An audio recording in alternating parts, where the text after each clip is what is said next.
Salve, salve galera, tudo bem? Na paz? Então, vamos prosseguir aqui com a nossa super série sobre o Superior Drummer 3, né? Todos os bancos que ele tem, né? Tudo o que ele possui. O Superior 3 é um software que é bastante traiçoeiro no sentido de ele vai acabar com o seu dinheiro, ele vai acabar com o seu HD, ele vai acabar com o seu SD, seu SSD. Primeiro de tudo, assim, via de regra, ele vai rodar estupidamente melhor se você tiver SSD, inclusive até mais de um na sua máquina, né?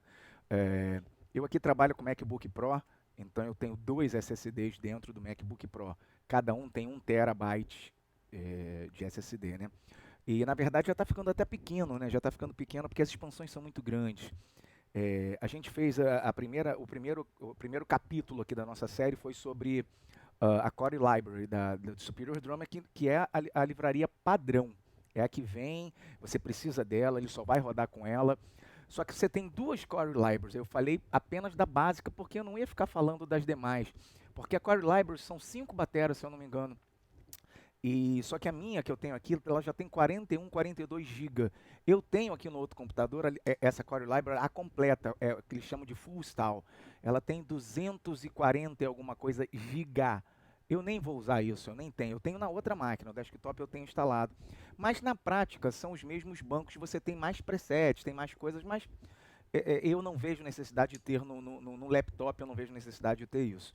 Então a gente já falou sobre a Core Library e vamos começar a falar então das expansões, daquelas que são compradas à parte. Essas expansões, você comprando no site da Toontrack, elas variam muito o preço. Você tem de 79 euros, de 89, tem de 149, 179 euros. Elas não são baratas. Naturalmente, é um investimento também você ter todas elas. Eu tenho aqui no meu computador, eu tenho todas instaladas, com exceção de uma, que é a mais recente, que eu ainda não tenho. E nem sei se vou ter, porque eu vi alguns reviews e sinceramente não me emocionou. E então eu tenho todas, exceto a Stockholm, que é a última, né? E conforme eu prometido, vamos seguir então na nossa série falando sobre as expansões. E hoje nós vamos falar sobre a Custom and Vintage. Deixa eu abrir ela aqui. Custom and Vintage. É uma expansão até antiga. Ela já era do Superior Drummer 2. Lembrando que as expansões do Superior Drummer 2, em primeira instância, elas não funcionam no Superior Drummer 3. Você tem sempre que caçar na internet o arquivo de atualização delas, porque a interface gráfica era diferente do 2 e passou a ser uma interface diferente no 3. Então tem que ter esse update. Eu aqui já tinha Custom Vintage na época do 2, eu só corri atrás do update, atualizei e funciona. Então vamos falar aqui do primeiro banco logo. Na verdade, ele tem praticamente uma batera, assim.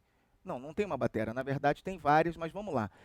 Tem alguns presets aqui feitos, né? É uma galera que faz já com o nome aqui, tudo bonitinho. Então vamos no primeiro aqui. Crystal Caravan, A New Time. Vamos no primeirão aqui. Vamos ver do que se trata. Uma bateria de 2 tons, um surdo, uns pratinhos ali, tá? Uma caixa bem profunda. Vamos ver como é que ela soa aqui pra gente, né?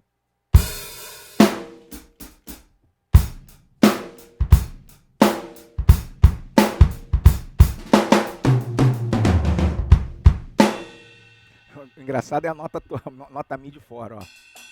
Tá batendo uma cúpula, mas tudo bem, isso aí eu já expliquei no outro vídeo, que eu não vou ficar para cada banco montando um mapa aqui, entendeu? A gente vai de acordo, eu já tenho aqui no módulo aqui, o kit que eu tô, as notas MIDI já estão mais ou menos endereçadas aqui para o Superior, eu sempre quando vou tocar no Superior já abro esse kit aqui, para poder ter menos trabalho possível. É claro que essa bateria ela é fora do padrão, ela é maior, ela tem mais peças, então nunca vai bater certinho aqui com software. Eu sempre tenho que estar fazendo um ajuste fino, principalmente splashes, esses splashes aqui devem estar desconfigurados, ó, completamente fora, né? Nem vou mexer nisso agora.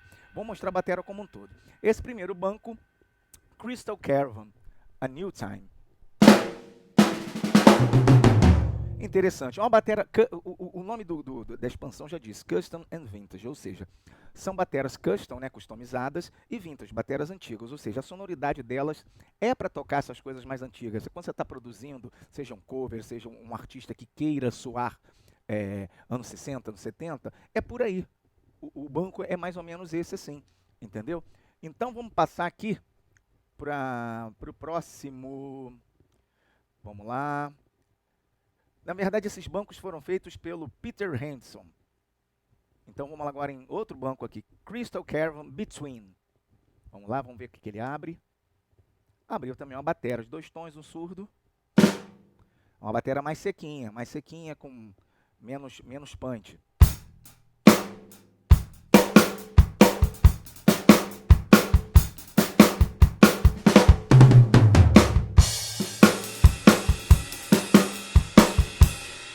Me remete uma coisa aqui, vamos lá. Amy Winehouse.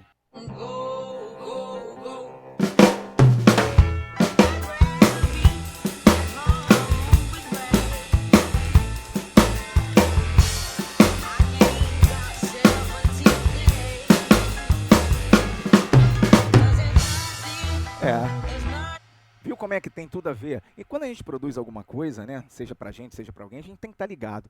A batera na minha concepção, ela é papo de 50% da produção. O som que você vai tirar, a maneira como você vai gravar, e assim, você tem que estar dentro de um contexto. Não adianta, por exemplo, quem toca forró, toca piseiro, vir com um som desse. Não tem nada a ver, não tem nada a ver. Então, essa sonoridade, esse banco Custom Vintage, a gente já viu que cai muito bem nessa onda aqui de coisas que ou são vintage ou querem soar como vintage, né? Então, se você tiver uma produção dessa vibe aí, tudo a ver usar um negócio desse. Sacou? Vamos lá, vamos seguindo aqui. Vamos aqui agora no Grand Lux Code. É um banco chamado Grand Lux Code. Também é uma bateria, é a mesma bateria, né? Na verdade está trocando algumas configurações ali apenas, né? De sonoridade, né? De sala, de reverb, de afinação, as peças, né? Porque muitas vezes esses kits são, os kits aqui do Superior Drum, às vezes você olha a mesma bateria, mas ela tem várias caixas, ela tem várias peles, entendeu? Quando você faz a instalação total, seja da Core Library ou seja de uma expansão qualquer, você vem com todas as articulações possíveis, né? Como se você tivesse gravado todos os sons lá no estúdio, né? Essa aqui, então, é Grand Lux Code.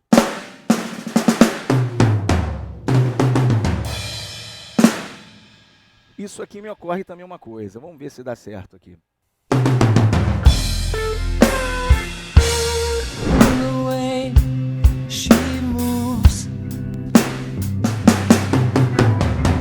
Tocando só pedacinho para o vídeo não ficar longo e também porque o YouTube, cara, vocês sabem disso. Botou um pedacinho maior, já cai no copyright, já cai no problema de direitos autorais. É um saco isso. Você não consegue fazer nada um pouquinho maior. Então, é só trechinho mesmo e para demonstração mesmo. Então, esse foi o Grand Lux Code. Vamos aqui em mais um. Vamos agora no Haine. I Don't Feel a Thing. Vamos ver como é que soa isso aqui. É a mesma bateria, só que com um tom só agora, hein?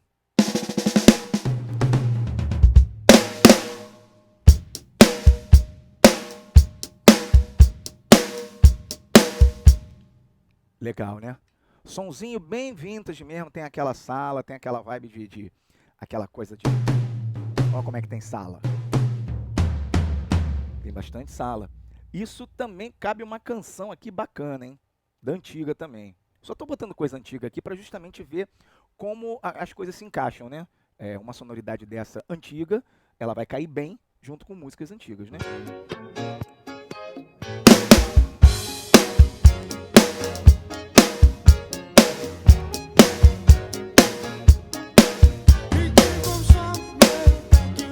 Olha como é que fica legal.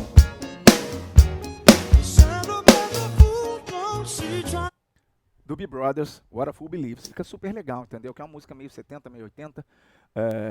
Então esse foi o Haine, I Don't Feel a Thing. Vamos pro próximo.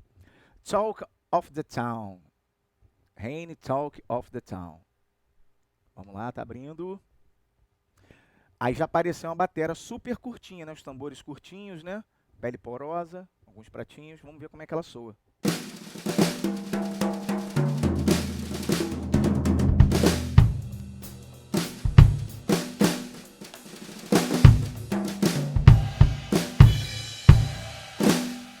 É uma bateria meio vassourinha, né? Vassourinha, mas...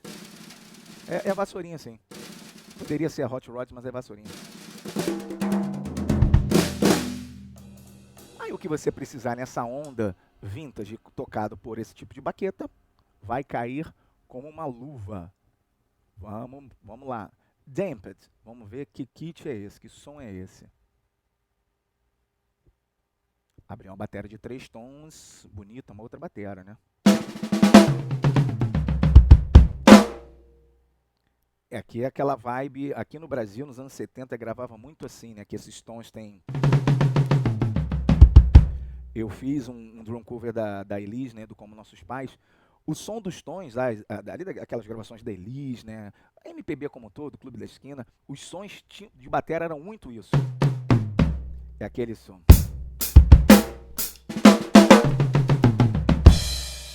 É aquela vibe de som meio caixa de papelão, né? Meio caixa de sapato, né? Mas pra época era legal pra caramba. E se você for gravar algo nessa onda, vai caber muito bem também, né? Tenho certeza disso.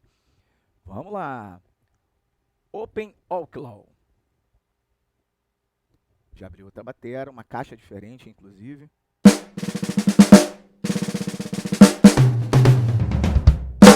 A caixa veio sequinha, né? Agora os tambores vêm com sobra.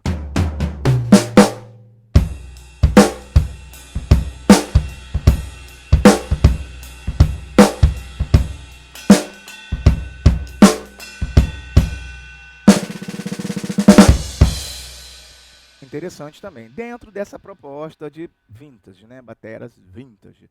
Vamos no Vintage Outlaw. Vamos ver como é que ela soa, né?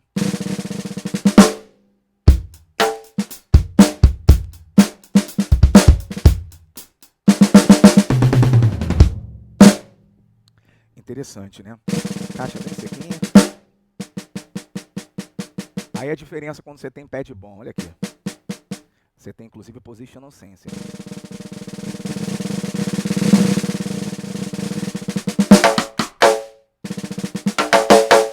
Pô, o rimshot é feio, hein?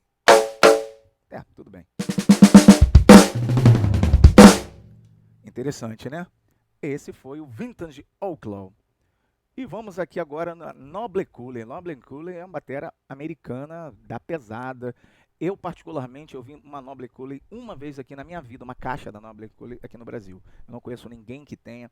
É carérrima, carérrima. Entendeu? Então é tipo, comparado a um baixo, é como se fosse um Fodera, assim. Então veio uma Noble Cooler curtinha. A Noble Cooler tem essa vibe de bateria curtinha.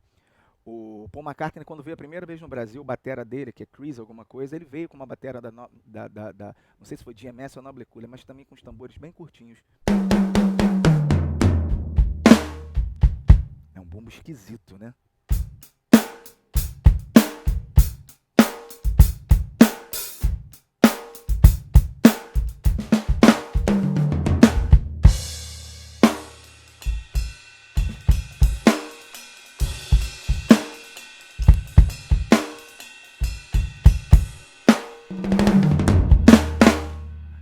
O Noble Cooler, né? É um timbre diferente, né? Muito específico. Assim, eu não consigo imaginar, aqui não me veio à mente aqui nesse momento, alguma gravação na qual eu pudesse encaixar essa sonoridade. Não sei. Os tons são bem vivos. Os tons são bem vivos, né? É uma gravação que caiba esse tipo de coisa. Então, gente, falamos aqui mais uma expansão do Superior Drummer 3. Essa foi a Custom and Vintage, um apanhado geral. Eu espero, dentro do possível, a cada vídeo que eu venha lançar, eu abrir um pouco a mente de vocês em relação ao Superior Drummer, que é um software que todo mundo tem medo, né? Porque ele tem muita configuração. O pessoal, via de regra, costuma usar o Easy Drummer porque o Easy Drummer é meio que embrulha e manda. Você abre, está pronto, os sons estão ali. No máximo você vai abrir 1 ou 2 presets ali e foi. Agora o Superior Drummer ele tem N configurações, ele tem N possibilidades que você pode fazer dentro dele mesmo, né? Você já entrega, seja você tocando ao vivo, você já entrega até o LR já com puta de um som, ou você, até mesmo se for gravar, na hora de você fazer o bouncing em multitrack, você fazer o bouncing da caixa, do bumbo, tudo separatinho, bonitinho, você já pode fazer o bouncing com todo o processamento, caso você queira. Eu não gosto de fazer isso, porque se eu errar a mão no reverb, se eu passar da conta ou botar de menos, se botar de menos até ainda tudo bem, mas se eu botar demais, como é que eu vou resolver depois que o MIDI já estiver transformado em áudio? Aí eu não tenho jeito, então eu prefiro meio que do jeito que eu escuto, eu meio que vou salvar assim e vou bouncear assim. Aí depois, na hora de mixar, a gente abre uns plugins, abre compressor, abre limiter, faz um sidechain, alguma coisa e torna aquela batera com o som da pesada, né? Porque muita gente confunde, não é porque a gente está com bateria eletrônica que é só apertar o play, é só tocar e tá pronto. Para ao vivo acaba tendo que ser, porque não tem muito jeito. Mas quando você está gravando, eu interpreto a bateria eletrônica como se fosse uma bateria normal. Aqui ela está com timbre, né? Ok, é o timbre dela, meio que fletão assim. Eu vou salvar assim. Só que na hora que eu for mixar, pode ser que eu acho que essa caixa está um pouco de peso, de repente eu quero puxar no gráfico, eu quero puxar de repente um médiozinho ali, um 2K, um 1K, alguma coisa dela, para torná-la mais estridente ainda. Não sei, depende da música que eu estiver fazendo. Então, eu trato a bateria eletrônica como se fosse uma acústica. Os canais aqui, quando eu renderizo, quando eu faço bouncing para áudio, os canais de over, os canais de sala, eu trato eles como se fosse uma bateria mesmo de verdade, entendeu? Então eu equalizo também o over, eu equalizo a sala quando eu sinto necessidade. Os tambores nem tanto, mas muitas vezes, aqui é uma coisa, mas quando você coloca dentro de contexto de uma música, muda completamente, então vira outra coisa, e aí você precisa o quê? Você precisa equilibrar as coisas, né? A gente sente que uma coisa está bem mixada quando a gente não começa mais a identificar peças saltando, tipo assim, porra, essa caixa, esse boom, não. Você sente tudo ali em harmonia, tudo junto, tudo tocando junto, como se fosse um bolo pronto. Você come o bolo, você não fica sentindo o gosto da farinha, do ovo, da manteiga, não. Você sente o gosto ali do que o bolo é. É um bolo de chocolate, você vai sentir o gosto do chocolate. É mais ou menos a mix, né? Uma boa mix, né? A começar por uma boa batera. Então, a gente tem que ter essa sacação, né? Na internet a gente vê muito drum cover, mas com todo respeito aos demais, mas a grande maioria é uma porcaria. É uma porcaria porque as pessoas, primeiro que tecnicamente ligam as coisas erradas, você vê muita coisa com som saturado, com uma discrepância absurda, né? O play along aqui, o cara tocando aqui, aí fica um negócio ruim de ouvir, fica um negócio mais ruim de você ver. E quando é eletrônico ainda por cima, eu sempre falo isso. Se você deixar contratempo alto na tua mix, quando eu falo mix, é mixer que você faz a pós-produção, ou até mesmo aqui, ó, que eu estou tocando em tempo real, vivo. Tá quase equilibrado, mas o contratempo pode cair um pouquinho. Isso dentro de uma canção, dentro de uma música, ele vai soar alto. E o eletrônico, ele logo denuncia, é justamente o contratempo. Contratempo e pratos altos, num contexto de bateria eletrônica, na mix, é o que vai ferrar a tua mix, é o que vai ferrar a tua execução, porque denuncia, é aquilo que se você não vê o vídeo, você só escuta, você fala, porra, batera, o cara gravou num puta estúdio, né, batera maneira. Mas se o contratempo tiver alto e pratos altos, vai ficar ruim, vai ter a sensação daquela coisa do... Não é legal, não é legal. E assim, a função disso aqui é justamente cada vez mais substituir a acústica, entendeu? Isso aqui ter o som de verdade, isso aqui ter a capacidade de, cara, eu não preciso mais da acústica. Hoje, na prática, apenas por questões estéticas, a gente ainda usa acústica, né? Porque quem não conhece isso aqui ainda está preso à acústica, não sabe o que está perdendo, não sabe o poder que isso aqui tem. Eu aqui estou com a mesma bateria, olha a quantidade de kits que eu botei aqui e vou botar ao longo dessa série, com um único kit, com uma única bateria. É caro? Claro que é caro, para montar isso aqui é caro, o valor de um carro quase. Mas, em compensação, putz, a gente tem todas as baterias que quiser aqui, todas, sem exceção. Eu tenho todas as baterias do mundo aqui dentro, todas, entendeu? Então, vale muito a pena, tá, gente? Hoje eu me alonguei um pouquinho, um papo legal, espero que vocês gostem. Dê moral, se inscreve no canal, compartilha com os amigos batera, porque isso é um assunto, é uma literatura que não tem na internet, pelo menos em português não tem. Não tem ninguém com tempo, com saco de chegar e fazer vídeos como esse, explicando, mostrando, vendo como faz, entendeu? Qual é a aplicação. Eu vou cada vez mais entregar mais conteúdo, cada vez mais me aprofundar nesses conteúdos, para fazer com que vocês conheçam isso, para fazer com que vocês entendam um pouco desse universo. E quanto às expansões, eu estou criando um drive virtual na nuvem, um drive que deve ter 3 ou 4 terabytes de tamanho. Todo o meu conteúdo de todas as baterias, de todas as aplicações, por exemplo, eu tenho BFD com quase 1 TB também, só de bateras tenho. Eu tenho o Easy Drummer completamente completo, tenho o Superior Drummer completo. Eu vou estar colocando nesse drive todos os kits, todas as bateras, todos os waves, tudo de tudo. Eu vou abrir meus HDs ali e vou botar na nuvem. É claro que eu vou depender de tempo, porque isso é pesado, né? Isso é grande. Aos poucos eu vou colocando. E o que eu vou fazer com isso? Eu vou cobrar uma assinatura mensal para quem quiser usar, que vai ser um valor X. E para quem quiser, tipo assim, cara, eu só preciso de uma meia dúzia de coisa, eu quero, sei lá, uma assinatura de 2 dias, 3 dias, ok. Então eu vou ver preços legais para que a gente possa ter acesso a isso, para poder popularizar isso, porque realmente se for comprar é muito caro. Então a gente tem de forma alternativa uma forma de fazer com que vocês tenham tudo isso que eu tenho aqui, vocês vão poder ter na máquina de vocês, tá bom? É isso, gente, vou ficando por aqui. Até a próxima, a gente se vê, tá bom? Fui!